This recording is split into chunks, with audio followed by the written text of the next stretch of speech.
Buongiorno, benvenuti a questa edizione. Le principali notizie. Messina, svolta nelle indagini sulla morte del pensionato strangolato con un tubo di gomma. Fermato il vicino di casa con l'accusa di omicidio, indagata un'altra persona. I due avevano giocato a carte la sera prima. Travolto da un muletto, a Messina muore elettricista di 61 anni. In Sicilia, e la Sicilia è tra le regioni con il dato più alto di infortuni sul lavoro, oltre 15.000, e in 7 mesi 52 quelli mortali. La violenta rissa di Sferracavallo riaccende l'allarme sicurezza a Palermo. I residenti puntano il dito anche contro la chiesa. Mentre scappavamo, dicono, cercavamo rifugio, ci ha chiuso le porte. La replica del parroco: era un momento di grande caos. L'antimafia aprirà un fascicolo sulle infiltrazioni mafiose nei lidi balneari. Il deputato regionale Lavardera aveva denunciato la situazione a Mondello. Oggi all'Ars il voto per modificare lo statuto e introdurre il deputato supplente per ovviare all'incompatibilità tra carica di assessore e quella di deputato. Nel giorno del suo 75esimo compleanno, Renato Zero presenta il suo nuovo album all'insegna di un pensiero verso la Sicilia e ribadendo il suo dissenso al ponte sullo Stretto. Calcio, stasera al Barbera Palermo-Venezia, alcuni indisponibili per il rosanero, ma Inzaghi è fiducioso e dice: faremo la partita perfetta. Il Catania oggi riposa, ma l'attenzione del gruppo di Toscano già al derby col Siracusa. La sfida domenica in diretta è in chiaro su Telecolor a partire dalle 13:30 per tutti i tifosi siciliani.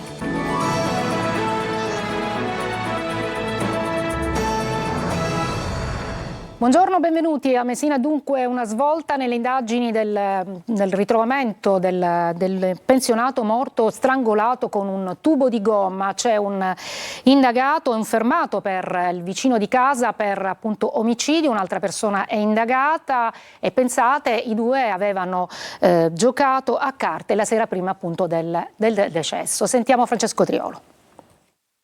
Un suicidio inscenato, quello del 73enne Mario Molinaro, trovato senza vita sabato scorso in una delle casette di Fondo Saccà a Messina. Almeno questa è l'ipotesi a cui sono arrivati gli investigatori dopo 2 giorni di indagini e interrogatori. Per la morte dell'uomo c'è un fermato, un vicino di casa, con l'accusa già formalizzata di omicidio, e c'è anche un altro indagato. Per lui c'è l'ipotesi del favoreggiamento. Il 73enne è stato trovato morto a quanto pare con una pompa in gomma avvolta più volte intorno al collo, e i sopralluoghi della polizia scientifica hanno fornito un quadro che alla PM Giorgia Spiri è parso sufficiente per delineare le responsabilità di 2 vicini di casa di Molinaro, entrambi iscritti nel registro degli indagati. Si tratta del 63enne catanese Maurizio Gravagna, l'uomo che nella giornata di sabato è stato sottoposto a un lungo interrogatorio in questura, e un altro indagato, il 76enne catanese Mario Refice, per favoreggiamento, ma per quest'ultimo però non è stato emesso al momento un provvedimento di fermo. Saranno le prossime ore ed ulteriori indagini ed interrogatori a chiarire il movente dell'omicidio, forse un giro di piccoli prestiti tra i residenti, ipotizzano gli inquirenti. Le case di Fondo Saccà, un tempo baraccopoli, da anni vedono un piano di rigenerazione urbana con progetti pilota di recupero per soggetti che hanno avuto problemi con la giustizia o soffrono di disturbi mentali e sono in cura. Restiamo a Palermo, a Messina per un altro fatto di cronaca, perché è stato travolto e muore un elettricista di 61 anni. Sale così il numero degli incidenti sul lavoro e la Sicilia è tra le regioni con più alto numero di infortuni. Oltre 15.000 in 7 mesi, 51 quelli mortali, che adesso salgono a 52. Sentiamo Adelaide Barbagallo. L'impianto è chiuso, di colpo l'intera area è piombata in un silenzio spettrale. La tragedia è avvenuta qui a Messina, frazione Larderia. A perdere la vita Raimondo Mamone, un elettricista di 61 anni, mentre stava facendo alcuni lavori di ammodernamento in questa azienda che si occupa di smaltimento di rifiuti. Secondo la ricostruzione della polizia, l'uomo, stimato professionista, titolare di una ditta individuale, è stato travolto da un muletto. Chi lo guidava non si è accorto della sua presenza. La procura di Messina ha aperto un'inchiesta. Quando in uno stesso cantiere ci sono più ditte impegnate, la legge prevede che venga stilato un documento di valutazione rischi. Anche l'esistenza o meno di questa attestazione verrà valutata dagli inquirenti. Gli incidenti sul lavoro sono un dramma, una piaga, con numeri altissimi in Sicilia, difficile da debellare. In appena 7 mesi, da gennaio a luglio, oltre 15.000 gli infortuni con persone ferite più o meno gravemente.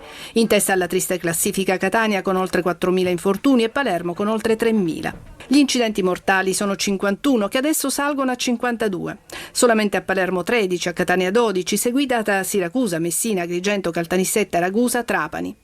Ma quali motivi che fanno registrare in Sicilia numeri così alti? Lo abbiamo chiesto al segretario generale della CGIL. Noi siamo in presenza di un mercato del lavoro molto fragile e in cui vi è una forte correlazione tra lavoro precario e infortuni. E poi abbiamo una carenza di ispettori sul lavoro. Ormai sono rimasti poco più di 70 ispettori sul lavoro rispetto ai 400 che sono previsti in organico. Altro grande problema, dice il sindacato, è l'eccessivo ricorso al subappalto, alle esternalizzazioni e agli affidamenti. Ci occupiamo ancora della violenta rissa di Sferracavallo che torna ad accendere l'allarme sicurezza a Palermo. I residenti puntano adesso anche il dito contro la chiesa e dicono: mentre scappavamo e cercavamo rifugio ci ha chiuso le porte. La replica del parroco che dice era un momento di grande caos. Marco Bullà.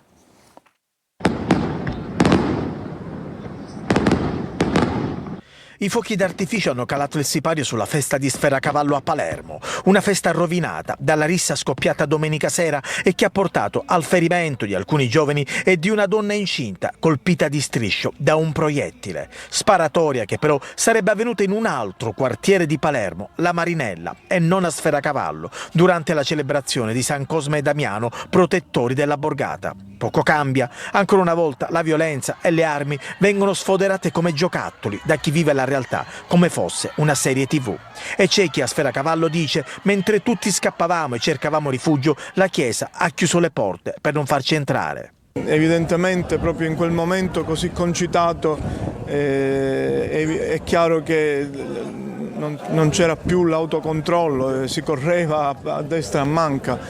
Tra l'altro le forze dell'ordine ci hanno detto anche di non aprire la chiesa, di evitare rischi perché questi qua non sapevano dove stavano, insomma.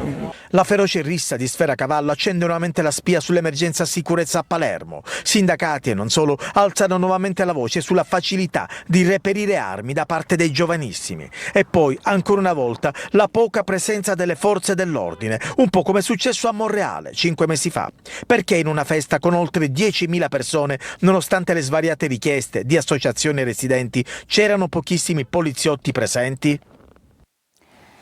A Canicattì, nell'Agrigentino, un giovane di 16 anni è morto la notte scorsa in un incidente stradale. Fatale l'impatto fra il suo scooter e un'auto che si è allontanata senza prestare soccorso. Solo all'alba il conducente della vettura si è presentato al commissariato di polizia. Mio figlio è molto scosso ma dovrà tornare alla normalità, sono le parole del padre del giovane rapito a Vittoria e ritrovato in meno di 24 ore. L'imprenditore conferma: nella mia azienda mai nessun problema, intanto proseguono le indagini. Genitori e ragazzo saranno presto risentiti in procura. Desiree Ferlito. Una famiglia che prova a tornare alla normalità, quella coinvolta in un rapimento che ha scioccato per 24 ore Vittoria, la Sicilia, l'Italia intera. Trapela questo dalle parole del padre del 17enne sequestrato da 4 uomini incappucciati la sera di giovedì scorso. Le notizie, l'ansia e poi il ritrovamento, prima ancora del vai attento delle ipotesi. L'imprenditore conferma che nella sua azienda non ci sono mai stati problemi né contrasti, mai nessun segnale d'allarme che lasciasse presagire un gesto così forte. Il giovane nei prossimi giorni sarà risentito dagli inquirenti. Noi attendiamo che ci convochino, ma non conosciamo ancora la data, spiega il padre. Ovviamente saremo disponibili per tutto ciò che è necessario, confidiamo nel lavoro di polizia e magistrati. L'attenzione della famiglia adesso è stretta a tutela della serenità del ragazzo. Sta bene, per fortuna, è qui con me in azienda, ci ha detto il padre di Gaetano, raggiunto telefonicamente. Nei prossimi giorni, aggiunge, appena se la sentirà, Gaetano tornerà a scuola. È necessario che riprenda la sua vita. Questa esperienza è stata durissima, ma è un ragazzo forte e noi siamo una famiglia molto unita, conclude il papà del 17enne. Una vicenda con molti punti oscuri su cui prosegue incessante il lavoro degli inquirenti. La Commissione Antimafia aprirà un fascicolo sulle infiltrazioni mafiose nei lidi balneari. Il deputato regionale Lavardera aveva denunciato la situazione a Mondello. Sentiamo Roberta Lunghi. Il faro dell'antimafia regionale sulle presunte infiltrazioni mafiose nella gestione di uno stabilimento balneare in concessione demaniale a Mondello, denunciate da Ismaele Lavardera, deputato regionale e leader di Controcorrente, sfocia nell'apertura formale di un'inchiesta a tutto tondo sui lidi dell'isola. Lo comunica in una nota Lavardera, subito dopo l'audizione in commissione presieduta da Antonello Cracolici. Il deputato si dice soddisfatto perché rassicurato sul fatto che la battaglia che sembrava solo sua, oggi invece alla luce dell'audizione diventa anche quella dell'antimafia. Il tutto nelle ore seguenti, la denuncia di Lavardera alla polizia dopo la minaccia ricevuta attraverso un messaggio inviato a Giuseppe Piraino, imprenditore di Palermo, che ha denunciato il pizzo e fatto arrestare alcuni mafiosi di Borgo Vecchio. Tu e Lavardera dovete morire, era il testo del messaggio. In una nota il presidente Cracolici comunica la decisione di convocare il dirigente generale del Dipartimento Ambiente della Regione, Calogero Beringhelli, perché riferisca sulle procedure di assegnazione delle concessioni balneari. Oltre 5 kg di cocaina per un valore di mercato stimato dagli investigatori di circa 500.000 euro sono stati sequestrati dalla polizia di Trapani in 3 distinte operazioni antidroga scattate appunto oggi. A Palermo concessi gli arresti domiciliari ai 2 protagonisti del nuovo scandalo sanità all'ASP. Lupo e Cerrito hanno ammesso i regali ma negano che possono essere definite tangenti. Della vicenda se ne occuperà anche la Commissione Antimafia. Manlio Viola. Sono stati convalidati gli arresti in flagranza di Mario Lupo e Francesco Cerrito, rispettivamente commercialista rappresentante delle associazioni di assistenza Samot e Adi24 e dirigente dell'ASP di Palermo. Ad entrambi però, contrariamente alla richiesta dei pubblici ministeri, sono stati concessi gli arresti domiciliari. Questo perché Lupo si è immediatamente dimesso da ogni incarico nelle 2 società ed entrambi hanno ammesso i regali contestati. Lupo e Cerrito sono stati arrestati mentre il commercialista consegnava al funzionario dell'ASP una bomboniera all'interno della quale c'erano nascosti 2.000 euro in contanti. Lo stesso Lupo ha ammesso di aver fatto regali in denaro per 5 o 6 volte per ringraziare Cerrito per la puntualità dei pagamenti. Cerrito a sua volta ha ammesso i regali ma negando che si tratti di tangenti e sostenendo che tutti i mandati di pagamento sono regolari. Per Cerrito le regalie sono legittime anche in base al regolamento dell'azienda sanitaria, che ammette appunto i regali in occasione di feste e ricorrenze, ma i regali stessi ammessi sono di piccola entità e mai in contanti. Per l'accusa invece non solo le tangenti vanno ben oltre i regali ammessi, ma ci sarebbe la prova di un patto corruttivo. Lupo e Cerrito sono seguiti e intercettati da 1 anno dalla squadra mobile di Palermo, che è in possesso di telefonate nelle quali il funzionario avverte di controlli in arrivo o irregolarità riscontrate da sanare prima della contestazione. Ma fra ammissioni e dimissioni per il GIP sono comunque venute meno le esigenze di custodia cautelare in carcere. Oggi all'Ars il voto per modificare lo statuto e introdurre il deputato supplente. Ci dice tutto Emanuela Corsi. La settimana della politica siciliana si è aperta per la seconda volta con un nuovo vertice di maggioranza convocato a Palazzo d'Orléans dal presidente Schifani. Una riunione durata poco più di mezz'ora per verificare i numeri del centrodestra alla vigilia del voto di oggi per l'approvazione del disegno di legge costituzionale di riforma dello statuto siciliano proposto da Roma. Alle 15 all'Ars infatti si voterà la modifica dell'articolo 9 per introdurre il deputato supplente, ovvero il primo dei non eletti che diventerebbe parlamentare in sostituzione del nominato assessore. Questo di fatto si tradurrebbe in 12 posti in più all'Ars per i partiti. Se l'assessore dovesse perdere l'incarico ritornerebbe a Sala d'Ercole e per il supplente scatterebbe la decadenza. Per il via libera servirà la maggioranza qualificata, almeno 36 voti con votazione a scrutinio segreto. Il centrodestra conta su 47 deputati, quindi anche con il voto contrario delle opposizioni la norma dovrebbe ottenere il disco verde. Resta il nodo delle assenze, che potrebbe invece rinviare il voto, che comunque dovrà avvenire entro la fine di questa settimana, quando scadranno i 60 giorni dalla nota del Ministero degli Affari Regionali. Con il parere favorevole la legge dovrà poi essere approvata dal Parlamento nazionale, che si dovrà esprimere in doppia lettura in quanto è necessaria la modifica dello Statuto siciliano. A Stromoli, mattinata di apprensione per gli abitanti e i turisti di Ginostra. Una frana si è staccata dal costone in prossimità dello scalo Pertuso. Fortunatamente il materiale non è precipitato direttamente sull'area di transito. Allarmati comunque i residenti, che lanciano un appello alle autorità per interventi urgenti. Breve pausa e poi andremo a Piazza Armerina, dove 2000 persone hanno manifestato per appunto la situazione a Gaza.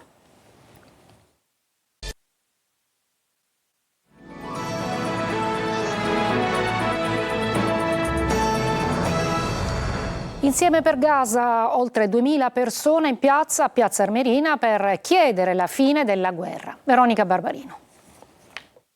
Oltre 2000 persone insieme per Gaza, per le vie di Piazza Armerina. Ieri sera scuole, associazioni, istituzioni e società civile in marcia tra momenti di silenzio in memoria delle vittime e momenti di rumore e slogan come segno di indignazione e richiesta di giustizia. Siamo a Piazza Armerina, diverse centinaia di persone per dire no alla guerra in Palestina, per manifestare a favore dei bambini di Gaza che ogni giorno perdono la vita a causa dei bombardamenti.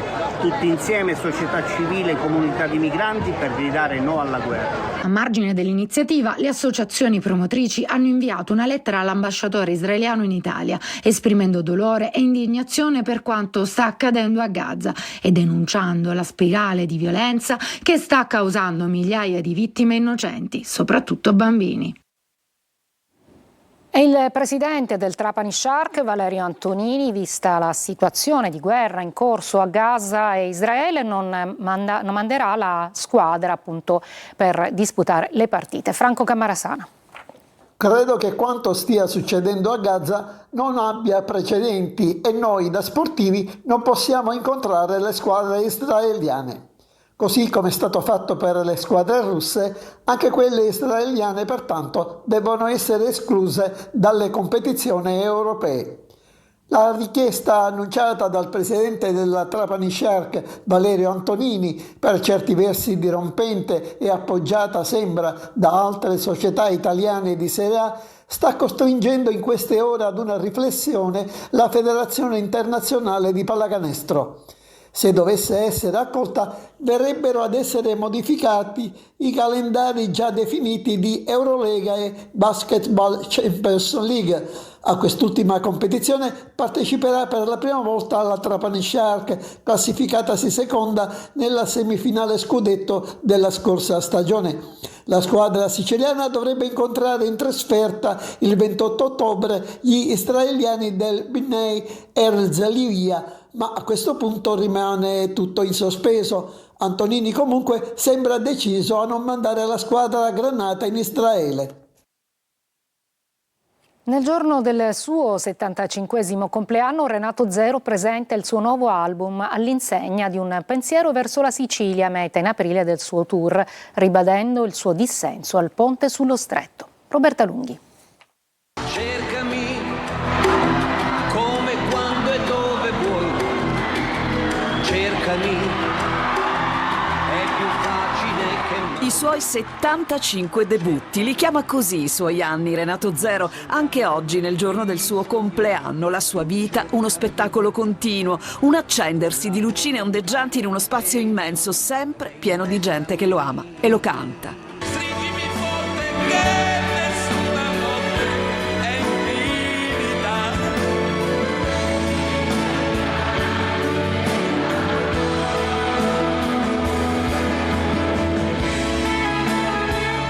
Sono tempi difficili di guerra e instabilità, accanto alla libertà di essere, di amare, di scegliere. Lo dice Renato alla presentazione teatrale dell'album in uscita L'Ora Zero, con lo sguardo di certo volto alla Sicilia, meta conclusiva del nuovo tour. Il pensiero all'isola rinnova il suo cocente no all'idea del ponte sullo Stretto. Che hanno soffocato la sorpresa, la meraviglia, la storia, la imperturbabilità di un paesaggio che non vuole altro che esibirsi naturalmente con tutta la sua bellezza.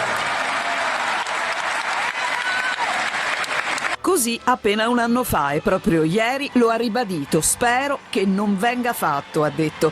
Di certo il suo attraversamento in mare per le 2 date messinesi al Palare Scifina al momento è garantito. Il 15 e 16 aprile il pubblico siciliano dunque si prepari a un nuovo abbraccio.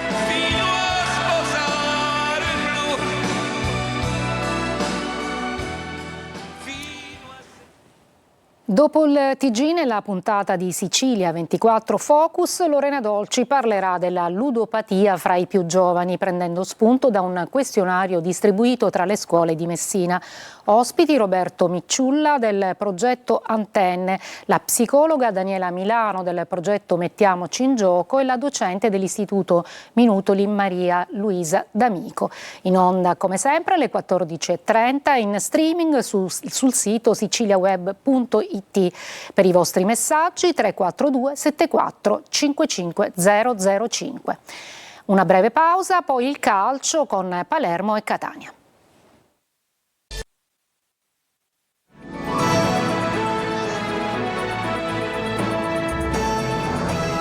Eccoci al calcio, stasera al Barbera, Palermo-Venezia, alcuni indisponibili per il rosanero, ma Inzaghi è fiducioso e dice faremo la partita perfetta. Marco Gullà. È il big match della 6ª giornata di campionato di Serie B. Stasera, che sera al Barbera. Il Palermo nel turno infrasettimanale sfida il Venezia di Stroppa. Una partita da Serie A, o meglio, tra 2 squadre che vogliono raggiungerla. Rosanero che vengono dal pari del Manuzzi, lagunari tornati in carreggiata dopo il successo interno contro lo Spezia. Ma il Venezia me lo aspetto, insomma sappiamo cos'è Stroppa, come fa a giocare bene le sue squadre, che è un allenatore vincente, gli ha dato mentalità, è una squadra molto forte, però al di là del rispetto che ho per l'avversario è una di quelle partite che qualsiasi giocatore vorrebbe giocare, per noi è un grande esame di maturità, ma mi fido dei miei ragazzi. E servirà appunto la partita perfetta. Torna Diachité, indisponibili Ranocchia e Augello. Gomez non sta bene. Brunori, tenuto inizialmente in panchina contro il Cesena, dovrebbe tornare dall'inizio. Accanto a lui dovrebbe agire Giasi, davanti spazio a Poyampalo, il grande ex della gara. Giovane potrebbe giocare al posto di Augello. Al Barbera si va verso i 30.000 spettatori. Si inizia alle 20.30. Il Catania oggi riposa, ma l'attenzione è già al derby con il Siracusa. Non riposa invece la redazione di Telecolor che sta preparando la prossima grande produzione. La partita di domenica in diretta, in chiaro e gratuita per tutti i tifosi siciliani. Francesco Triolo. Una boccata d'ossigeno prima di ripartire. Il Catania riposa. Lo fa oggi dopo essersi allenato ieri a Bari prima di rientrare dalla trasferta in Cerignola. 24 ore di stop per riprendere fiato ed energie, anche mentali. Lo staff medico e quello tecnico contano di recuperare pienamente Donnarumma. C'è il derby contro il Siracusa all'orizzonte e poi Giuliano fuori casa, le 2 gare interne contro Benevento e Salernitana. Qui si dovrebbe decidere in buona parte il destino del Catania, impegnato nella rincorsa verso la testa della classifica. Insomma, buona parte del prossimo cammino dei rossazzurri si decide proprio in queste settimane. L'obiettivo è quello di avvicinarsi in alto ed impedire che possano fuggire sia Salernitana che Benevento. Così anche la spinta del Massimino diventa fondamentale. Un'attesa che cresce anche in vista di domenica. La prevendita è partita ieri pomeriggio ed è già a buon ritmo, ed è partita anche la preparazione di Telecolor in vista del derby, che è sempre una partita speciale e quindi merita uno speciale. La nostra emittente esclusivista TV del Catania, aggiudicataria del pacchetto dirette differite e sintesi, ha deciso di regalare a tutti i tifosi etnei un'altra grande produzione, la diretta in chiaro, gratuita, della sfida con il Siracusa, in programma domenica alle 14.30. La redazione sportiva proporrà una versione maxi di diretta stadio, 4 ore di trasmissione a partire dalle 13.30 con la presentazione della partita, le formazioni ufficiali e le voci dei protagonisti. Poco prima del calcio d'inizio, il racconto live dei 90 minuti con l'analisi dei casi arbitrali e le interviste flash a fine primo tempo e al triplice fischio. E infine un ricco post gara con risultati, classifiche e le interviste in anteprima ad allenatori e giocatori. È davvero tutto, vi lascio al Focus, oggi in studio Lorena Dolci, grazie per l'ascolto e buon pomeriggio.